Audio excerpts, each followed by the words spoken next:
Porsche just posted a 99% profit collapse. Operating profit fell from 4 billion euros to 40 million euros in just 9 months, turning one of the most profitable luxury brands in the world into one that is now barely surviving. On the flip side, Porsche CEO seeks fresh cost cuts, warning business model no longer works in a post-Trump new China world. This is a Porsche, a brand that survived world wars, recessions, economic crashes, and every crisis you could possibly throw at it. But today, they're facing a completely different problem. People simply just don't want to buy their cars anymore. So what happened? How did Porsche go from a brand everyone dreamed of owning to one that consumers are walking away from? Let me take you back to 2022.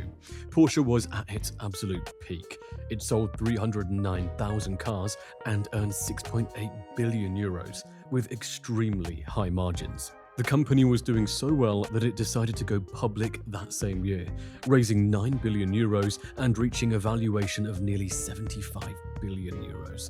Investors were absolutely thrilled. Everything pointed to Porsche being the ultimate luxury success story. And the strategy seemed pretty bulletproof. Porsche had launched the Taycan electric sedan in 2020, betting big that they would dominate the luxury EV market the same way they dominated sports cars. The plan was aggressive.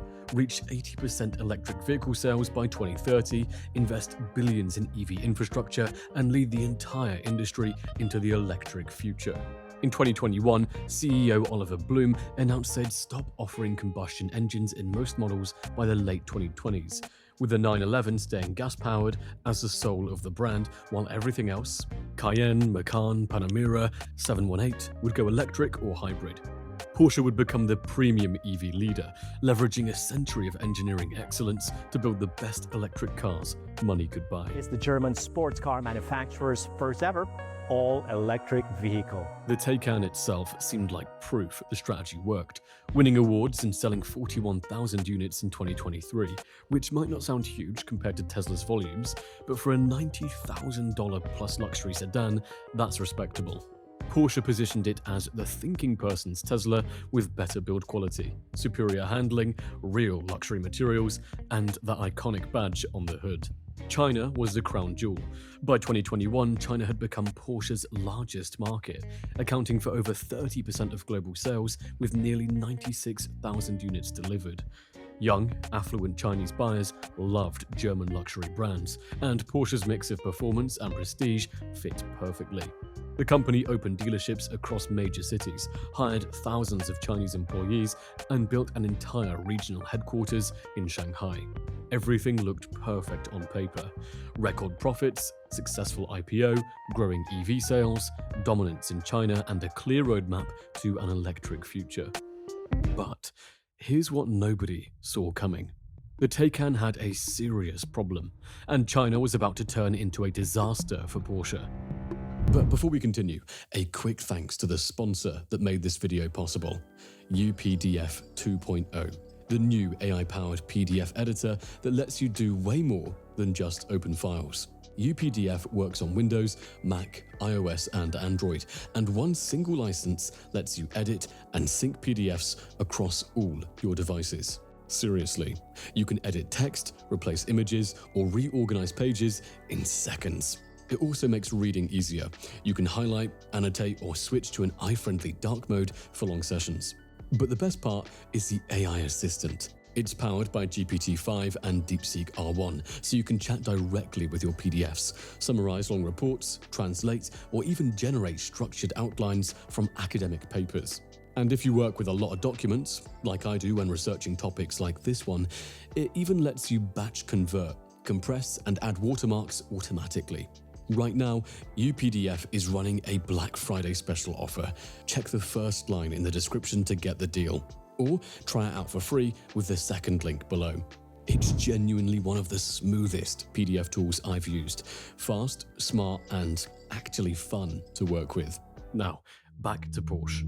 2024 arrives, and the first cracks start showing immediately with Taycan sales collapsing. Porsche might reduce Taycan production after sales tanked in H1 2024. Customers were actively rejecting the car, with online forums filling up with complaints about reliability, range anxiety, and terrible resale values, while Consumer Reports named the 2023 Taycan one of the most unreliable vehicles of the year. Owners reported complete system failures, with red screens telling them to stop the car in a safe place while driving on highways. Battery fires had led to 5 major recalls, range in cold weather dropping 30 to 40% below EPA estimates, and cars spending months in service waiting for parts that dealerships couldn't get. The service experiences were particularly brutal, with cars sitting in shops for 5 or 6 months over 2.5 years of ownership, while service departments struggled to diagnose control module malfunctions they'd never seen before. But the real problem was simpler than reliability. The Taycan just wasn't competitive on the fundamentals that EV buyers actually cared about. A base Taycan cost almost $91,000 and delivered just 192 miles of range, while a cheaper Tesla Model S offered nearly twice the distance. And at the high end, it was even worse. The Taycan Turbo S was nearly $190,000 and still only got around 192 miles, while the Model S Plaid cost less than half of that, offered almost 400 miles, and delivered better performance. The comparison made no sense to anyone looking at the numbers.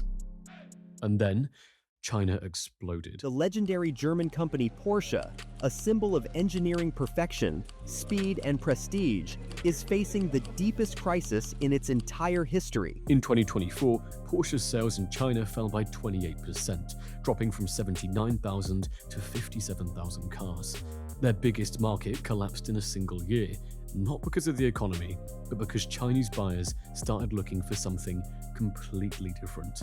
Local brands like BYD, NIO, and Xiaomi were releasing EVs that were far more advanced and far cheaper, making the Taycan look outdated and overpriced. Xiaomi, for example, launched its first ever car, the SU7, and sold over 100,000 units in 2024. It was more powerful, more high-tech, and even broke the Taycan's lap record in Shanghai with perfect smartphone integration, advanced autonomous driving, and software updates that actually worked. Young Chinese buyers averaging 36 years old didn't care about Porsche's century of heritage because they wanted the best tech, and German brands simply didn't have it. All that heritage Porsche built up over decades meant nothing in this new world where cars were judged on software capability and tech integration, rather than racing pedigree and mechanical excellence. Porsche panicked and did something it had never done before, offering massive discounts with dealers, cutting prices up to 35% on Taycans and over 10% on 911s just to move inventory. This destroyed the brand's premium positioning completely, because when a Porsche costs the same as a local Chinese EV with better features, there's no rational reason to choose a German car. By May 2024, Chinese Porsche dealers actually stopped accepting vehicle deliveries from the factory, citing excessive inventory pressure and demanding subsidies from headquarters to clear stock sitting on their lots for months. While China imploded and the Taycan collapsed, Porsche's entire EV strategy was falling apart everywhere else too. The company had invested 2.7 billion euros building EV production facilities and capitalized another 1.7 billion in platform development, partnering with a Swedish company called Northvolt to supply battery cells while planning to develop their own batteries through a subsidiary called Cellforce to achieve total vertical integration like Tesla.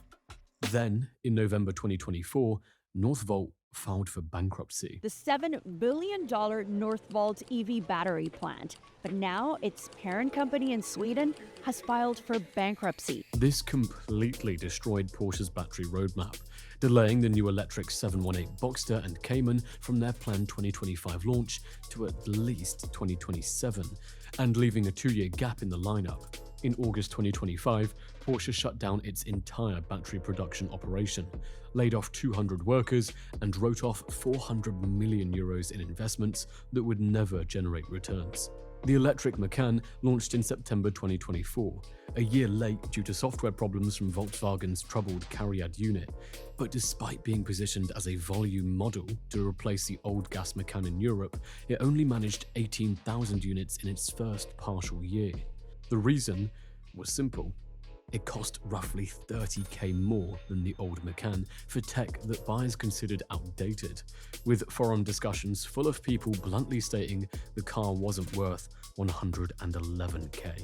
Internal tensions erupted in February 2025 when Porsche's CFO, Lutz Meschke, and sales chief Detlev von Platen were forced out after Meschke publicly contradicted CEO Oliver Blume by speaking against the EU's 2035 combustion engine ban, exposing deep rifts over the EV strategy that showed the company was tearing itself apart, trying to figure out what went wrong. And then came the earnings reports that revealed just how catastrophic the situation had become. In 2025, everything fell apart. In April, Porsche cut its full-year outlook and slashed its expected operating margin to just 6.5% to 8.5%. By October, it dropped even further, down to 0 to 2%, essentially break-even for a company that once printed money with 18% margins. And the most shocking part came that same month.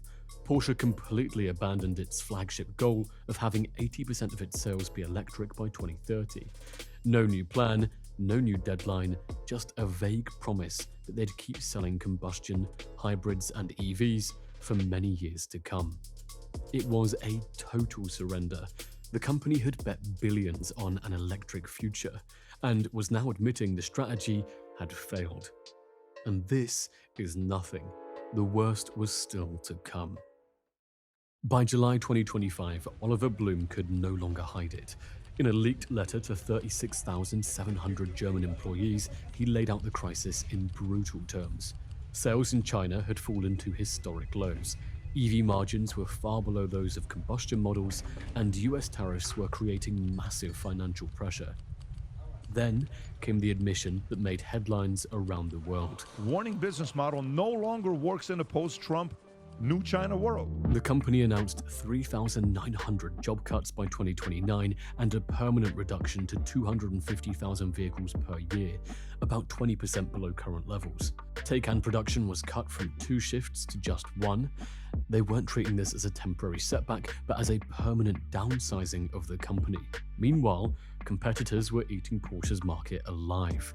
BMW remained the world's best-selling premium brand and increased its EV sales to 427,000 units.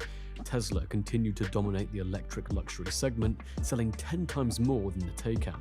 And in China, BYD exploded, selling over 4 million EVs in 2024 and completely redefining what buyers expect from a luxury electric car. The human impact was already showing and damaging Porsche's premium image. Several owners of new 2024 Cayennes reported basic quality issues, persistent check engine lights, dashboards peeling after just 6 months, and service centers that didn't even have the proper diagnostic tools for the latest models. In October 2025, the company announced that Dr. Michael Lieters would replace Oliver Blume as CEO in January 2026. Ending the controversial dual CEO setup in which Blume had been trying to run both Porsche and Volkswagen during their worst crises. And this is where the crisis becomes unlike anything Porsche has ever faced. Because this time, there's no obvious solution. Porsche went all in on electric, and the plan collapsed. Not because they built bad cars, but because they discovered something they had never confronted before. Brand prestige doesn't outweigh short range, higher prices, and a massive technology gap. Their traditional buyers still want gasoline engines, but EV buyers want something completely different. Tesla's supercharger network, constant software updates, and the smartphone and AI integration that Chinese brands now excel at.